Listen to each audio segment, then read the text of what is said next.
কিয়ামতের দিনটা আজকের এই দিনের মতো হবে, 50,000 বছর হবে। এটা লেন্থ, এটা ডিউরেশন। কাআন সাফসাফা লা তারা ফিহা ইওয়াজা ওয়ালা আমতা, লেভেল প্লেইং ফিল্ড, তামার জমিন। একটু কল্পনা করেন তো ওই দিনটা কত ভয়ঙ্কর। বাবা ছেলেরে চিনবে না ওই দিন, ছেলে বাবারে চিনবে না, স্ত্রী স্বামীকে চিনবে না, স্বামী স্ত্রীকে চিনবে না, পীর সাহেব মুরিদ চিনবে না, মুরিদ পীর সাহেবকে চিনবে না, নেতা কর্মীকে চিনবে না, কর্মী নেতাকে চিনবে না।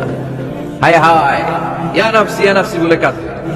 সূর্যটা মাথার কাছে চলে আসবে, সূর্যের তাপে মাথার মগজগুলো গলে গলে নাকের ছিদ্র আর কানের ছিদ্র দিয়ে টপ টপ করে বেয়ে বেয়ে পড়বে। তৃষ্ণায় মানুষগুলো পাগল পাড়া, জিহ্বাটা বের হয়ে নাভি পর্যন্ত ঝুলতে থাকবে। সেদিন সবাই পাগলের মতো ছুটতে থাকবে, কোনো ছায়া নাই আল্লাহর আরশের ছায়া ছাড়া।